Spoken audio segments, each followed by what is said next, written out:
Salut à tous et à toutes et bienvenue à ce flash d'information sur CamNews 24.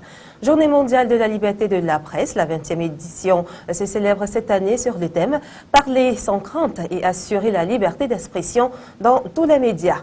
Le lancement officiel des activités en prélude à cette célébration a eu lieu ce 2 mai à Douala, sous le haut patronage du ministre de la Communication, Issa Tiroma Bakary.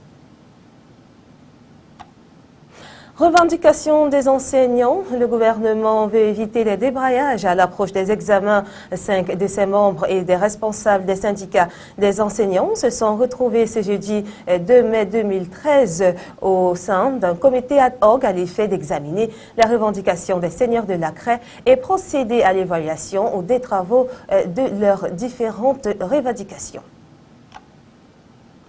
Le Cameroun, pays émergent à l'horizon 2035, rôle et défis de l'agence.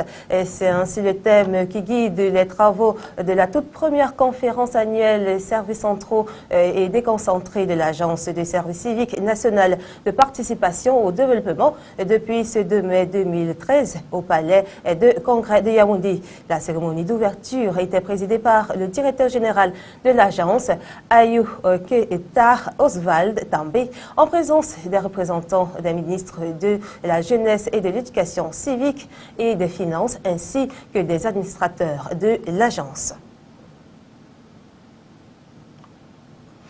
Pendant que l'université de Ngaoundéré a tenu un colloque du cinquantenaire sur le thème « Le Cameroun et le droit international ». Pendant 2 jours, les espèces en question de droit venus des grandes institutions vont débattre sur les différents aspects du droit international. Le colloque du cinquantenaire est ainsi organisé par le Comité national des cinquantenaires et de l'université de Ngaoundéré. Ceci est sous le haut patronage du président de la République. À présent, le résumé de la page étrangère avec nos confrères de l'agence France Presse. Au lendemain de défilé du 1er mai massif et de l'enterrement d'une partie des 411 morts dus à l'effondrement d'un immeuble la semaine dernière, les usines de textile ont repris leurs activités au Bangladesh. Fermées pendant 8 jours, ces usines fabriquent chaque jour à cadence élevée de la confection destinée à des marques occidentales comme Walmart et H&M. 3 étudiants, amis du suspect de l'attentat de Boston, Dzhokhar Tsarnaev, ont été arrêtés mercredi par la police américaine.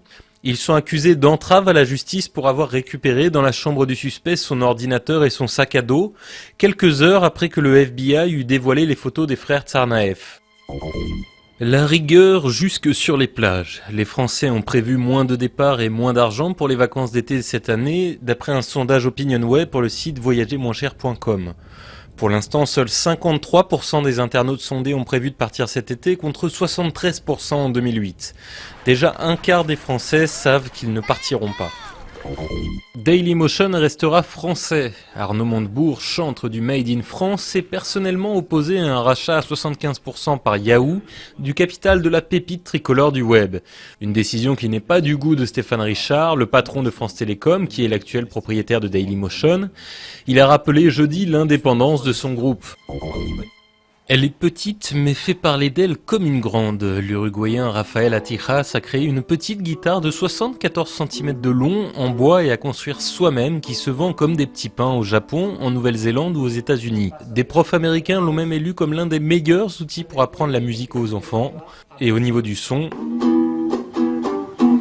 elle a tout d'une grande. Voilà, c'est la fin de ce flash d'information sur CamNews 24.